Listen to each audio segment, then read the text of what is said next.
प्यारे विद्यार्थियों, एक बार फिर से आपका हार्दिक स्वागत है बीबीसी स्टडी में। आज का जो हमारा टॉपिक है वो है दशमलव भिन्न। इससे पहले हम एलसीएम, एचसीएफ और भिन्न और उसके प्रकार, जोड़, घटाव, गुणा, भाग के जो बेसिक कॉन्सेप्ट है वो कर चुके हैं। उनको आप आई बटन पर क्लिक करके देख सकते हैं। आज हम शुरू करें दशमलव भिन्न। दशमलव भिन्न के बारे में परिभाषा हमने पहले पढ़ ली थी। दशमलव भिन्न क्या होती है? जब अंश और हर को सबसे संक्षिप्त रूप में प्राप्त कर लेते हैं, उसके बाद अंश में हर का भाग देके दशमलव भिन्न के रूप में अपने प्राप्त कर लेते हैं। जैसे आपको अगर कोई भिन्न दे रखी है भाई 4/8, इस प्रकार की भिन्न दे रखी है, सबसे पहले इसको क्या करेंगे? संक्षिप्त रूप में बदलेंगे। संक्षिप्त रूप में बदलेंगे तो दोनों में किसका भाग जा रहा है? 4 का भाग जा रहा है, तो 4 में 4 का भाग एक बार जा रहा है और 8 में 2 बार, तो 1/2। तो 4/8 है वो 1/2 के बराबर ही है। तो ये होगी संक्षिप्त भिन्न। अब इस संक्षिप्त भिन्न को दशमलव भिन्न में कैसे बदलेंगे कि जो हमारा अंश है उसमें हर का क्या दे देंगे? अब भाग दे देंगे। अंश में हर का क्या दे देंगे? भाग दे देंगे। तो हमें क्या प्राप्त हो जाएगी? दशमलव भिन्न। तो यहाँ जो हमारा अंश है वो 1 है, हर हमारा क्या है? 2 है। तो भाग देने के नियम पता है, 1 में 2 का भाग नहीं जाता है। तो यहाँ क्या लगाएंगे? सबसे पहले हमने बाहर की तरफ पॉइंट लगा दिया, अंदर क्या लिख दिया हमने? अब 0 लिख दिया। कितनी बार जाएगा? 5 बार। तो क्या आ गया ये? 0.5। तो 4/8 की जो दशमलव भिन्न है वो क्या है? 0.5।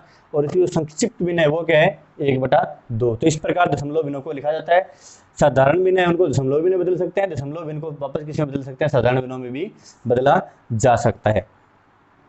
अब जैसे एग्जांपल है, किसी दशमलव भिन्न को हमें क्या करना है? साधारण भिन्न में बदलना है। जैसे आपको दे रखा है, मान लेते हैं आपको दे रखा है भी 3.27।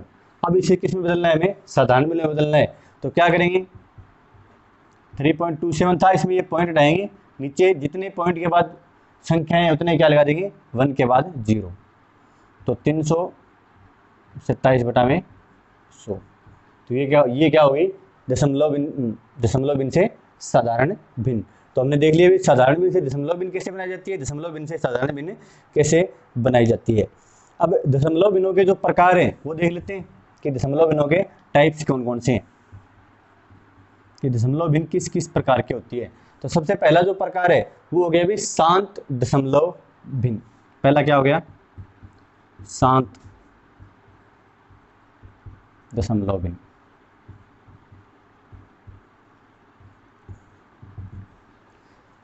शांत का मतलब ऐसी दशमलव भिन्न जो पॉइंट के बाद कुछ अंकों के बाद क्या हो जाती है? शांत हो जाती है, आगे डिवाइड होती है, आगे की तरफ नहीं बढ़ती है। जैसे एग्जांपल दे रखा है आपको 15/2 दे रखा है। अब इसे किस में बदलना है? हमें किस में बदलना है? सबसे पहले बदलेंगे दशमलव भिन्न में, उसके बाद देखेंगे शांत है या अशांत है। जब 15 में 2 का भाग देंगे, सबसे संक्षिप्त रूप इसका ये 15/2। जब 15 में 2 का भाग देंगे क्या आएगा? 7.5 आएगा। क्या आएगा? 7.5। तो ये क्या होगी? अपनी शांत होगी, क्योंकि 5 के बाद ये भाग जाना क्या हो गया? बंद हो गया। 0 मतलब भाग आगे नहीं जा रहा है, तो ये क्या होगी? शांत दशमलव भिन्न। अगर मान लेते हैं एग्जांपल दे रखे आपको, कोई भिन्न दे रखी है 0.375, इस प्रकार से भिन्न है, तो ये 0.375 के आगे नहीं बढ़ी, तो क्या ये शांत भिन्न है। दूसरा होता है भी इसका अशांत भिन्न।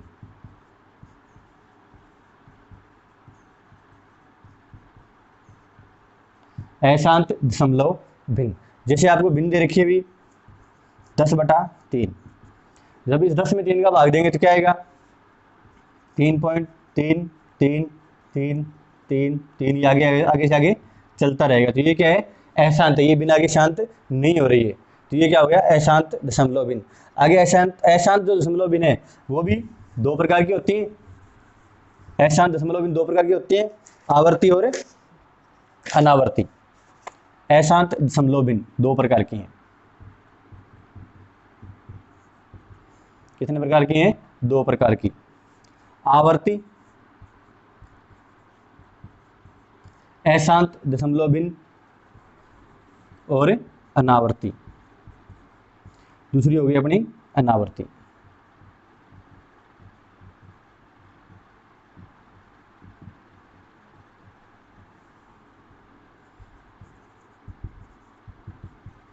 अब ये आवर्ती और अनावर्ती का मतलब क्या होता है?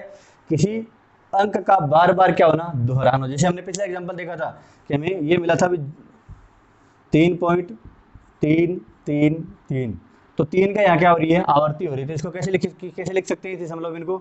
3.3 के ऊपर हम क्या लगा देंगे? बार लगा देंगे। ये ऊपर हमने जो अंक के ऊपर जो हमने लाइन लगाई उसे क्या कहते हैं, बार कहते हैं। बार का मतलब होता है दोहरान, आवर्ती होना, रिपीटेशन होना। तो 3.3 के हमने जो पॉइंट के बाद 3 था उसके ऊपर हमने बार लगा दी। इसका मतलब क्या है, ये आगे से आगे ये चलती रहेगी, ये रिपीट होती रहेगी। जैसे किसी अंक के बाद लिखा है 4.676767 इस प्रकार मिल रहा है, जिसको कैसे लिख सकते हैं 4.67, दोनों के ऊपर क्या लगा दी हमने, बार। इसका मतलब ये दोनों अंक क्या हो रहे हैं, यहाँ पे रिपीट हो रहे हैं।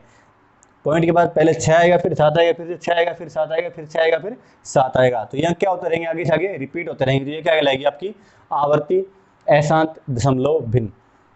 दूसरा है भी अनावर्ती अशांत दशमलव भिन्न। जैसे आपको अंक मिल गया अभी 3.2146543, इस प्रकार से आगे ये चलती जा रही है। तो आप देखेंगे भी जो अंक है वो रिपीट एक निश्चित क्रम रिपीट हो सकते हैं, लेकिन निश्चित क्रम में नहीं हो रहे।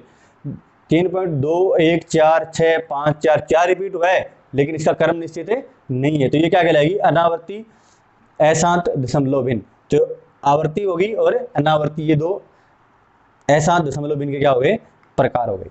अब देख लेते हैं कुछ बेसिक गणितीय घटनाएं दशमलव भिन्नों की। सबसे पहले जोड़। सबसे पहले क्या करेंगे, हम योग करेंगे, एडिशन करेंगे, जोड़ करेंगे। जैसे आपको दे रखा है अभी कुछ भिन्न दे रखे हैं, जैसे 4.523, 3.20, 4.1, ये कुछ भिन्न है, इनका हमें क्या करना है, योग करना है। तो जैसे सामान्य योग होता है वैसे होता है, लेकिन ध्यान में ये रखना है भी जो पॉइंट के बाद पॉइंट है ये सारे एक दूसरे क्या होना चाहिए, सामने होना चाहिए। जैसे आपने लिख दिया योग करना है 4.523 लिख दिया। अब जो दूसरा अंक लिखेंगे तो इसका जो दशमलव है इसके बिल्कुल क्या आना चाहिए, सामने आना चाहिए। क्या लिखेंगे यहाँ पर 3.20। इसी प्रकार 4.1, इस प्रकार से अंक लिखे जाएंगे। अब इनका क्या करना है, हमें टोटल करना है।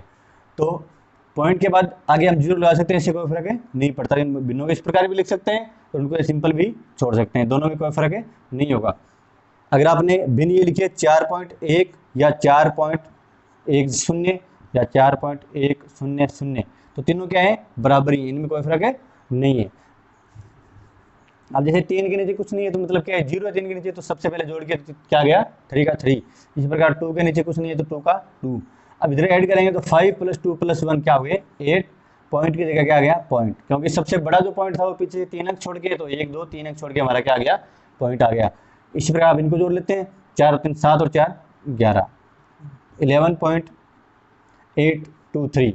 एक एग्जाम्पल और देख लेते हैं। मान लेते हैं भी आपको अंक जोड़ने हैं 0.428, इसके साथ जोड़ना है आपको 12.2, इसके साथ जोड़ना है आपको 16। इस प्रकार से अंक दिए हुए, इनको आपको क्या करना है, जोड़ करना है, टोटल करना है। तो अंक लिख लेते हैं 0.428। इसी प्रकार पॉइंट के सामने पॉइंट होना चाहिए 12.2, इसी प्रकार 16। तो ये अंक हो गए। 16 के बाद पॉइंट लगा के हम 0 0 भी लगा सकते हैं, कोई फर्क इससे नहीं पड़ेगा। जिन अंकों को इस प्रकार भी लिखा जा सकता है। अब जोड़ लेते हैं, 8 के नीचे 0 है तो 8 आ गया, 2 के नीचे भी 0 है तो 2 आ गया, 4 और 2 के आगे 6 आ गए, पॉइंट की जगह पॉइंट, 3 अंक छोड़ के पॉइंट था अधिकतम, तो 3 अंक छोड़ के हमने क्या लगा दिया, पॉइंट लगा दिया। 6 और 2 कितने हो गए, 8, और 1 और 1 2, तो इसका आंसर हो गया 28.628। अब देख लेते हैं एक दो एग्जाम्पल घटाव करने के, सब्सट्रैक्शन के। जैसे मान लेते हैं हमारे पास संख्या है 1.542, इसमें से घटाना है हमें 0.60। कैसे लिखेंगे, जैसे हमने एडिशन किया था वैसे शुरुआत करेंगे। पॉइंट के सामने क्या आना चाहिए, पॉइंट। तो इसके नीचे भी यहाँ क्या लगा सकते हैं, 0 लगा सकते हैं, कोई फर्क है नहीं होगा। तो 2 में से 0 जाएगा 2 आएगा, 4 में से 0 गया 4 आ गया। अब 5 में से 6 घटाव करना है, तो वैसे जैसे नॉर्मल करते हैं वैसे करते हैं। 5 में से 6 घट नहीं सकता, तो इधर से क्या करेंगे कि कैरी ले लेंगे। कितना हो गया ये 15, 15 में से 6 गए, क्या बचा 9। पॉइंट की जगह आ गया पॉइंट, यहाँ 1 था, इसने कैरी दे दी, इधर क्या बचा 0, तो 0.942। तो इस प्रकार से घटाव करते हैं। चलते हैं मल्टीप्लिकेशन की तरफ कि अब गुणा का एग्जाम्पल ले लेते हैं मल्टीप्लिकेशन का। जैसे आपको दे रखा है अभी अंक दे रखा है 0.25, इसको मल्टीप्लाई करना है 1.2 से। तो सबसे पहले इसका सबसे जो बेसिक तरीका है वो सिंपल है, 0.25 को किस में बदल लेते हैं, साधारण भिन्न में बदल लेते हैं। क्या लिखेंगे, पॉइंट के बाद कितने 0 हैं 2, तो 25/100। इसको अगर 25 का 100 में भाग जा रहा है तो 1/4। तो इसका उत्तर क्या हो गया, 0.25 को हम क्या लिख सकते हैं, 1/4 लिख सकते हैं। इसी प्रकार 1.2 को भी अपने बदल लेते हैं, पॉइंट के बाद 1 0 तो 12/10। किसका भाग जा रहा है, 2 का जा रहा है, 6/5। तो अब गुणा कर लेते हैं, 1/4 मतलब 0.25 का 1/4 लिख दिया हमने, और 1.2 का हमने 6/5 लिख दिया। ये क्या आ गया, 6/20, 6/20 हो गया। या इसको कैसे लिख सकते हैं, आगे और डिवाइड हो रहा है किससे, 2 से हो रहा है, 3/10, या फिर इसको क्या लिखते हैं 0.3। तो ये हमारा हो गया दशमलव भिन्नों को गुणा करना। अब भाग जाके देख लेते हैं, व्यापकांक दे रखे हैं, मान लेते हैं ये देखा है भी 0.3 में भाग देना है किसका, 0.25 का। सबसे पहले जैसे गुणा में किया था वैसे ही कर लेते हैं, 0.3 को किसमें बदल देते हैं, साधारण भिन्न में क्या लिखेंगे, 3/10। नीचे 10 क्यों लिखा है, क्योंकि पॉइंट के बाद 0 है, एक ही है, 3/10 हो गया। इसी प्रकार 0.25 है, उसको बदल लेते हैं, कैसे लिखेंगे, 25/100। 100 क्यों लिखा, क्योंकि पॉइंट के बाद 2 0 हैं। तो अब क्या करेंगे, 3/6, इसको आगे और डिवाइड कर लेते हैं, 25/100 क्या लिखेंगे, 1/4 लिख सकते हैं। तो 3/10 भाग में 1/4। अब आगे क्या करते हैं, इस भिन्नों का भाग करने के लिए इसका व्युत्क्रम कर देते हैं, क्या लिखेंगे, 3/10 गुणा में 4/1। अब 2 कट हो रहा है, वो कट कर लेते हैं, कितनी बार 2 से जा रहे हैं, 2 टाइम और 5 टाइम। ये क्या आ गया अपना 6/5। या इसको आगे और सोल्व करें, इसको लिख सकते हैं अभी 1 से ही 1/5, या इसको दशमलव भिन्न में कैसे लिखेंगे, 1.2। तो ये हो गया दशमलव भिन्नों का क्या करना, भाग करना। तो हमने पिछली वीडियो में भिन्नों के बारे में पढ़ा था, इस वीडियो में हमने दशमलव भिन्नों के बारे में पढ़ लिया है। अगला जो वीडियो होगा वो भिन्नों पर एलसीएम और एचसीएफ पर आधारित जो हमारी टेस्ट सीरीज होगी वो होगी। तो जुड़े रहें हमारे साथ और देखते रहें वर्कशॉप कैलकुलेशन एंड साइंस के वीडियोज। धन्यवाद।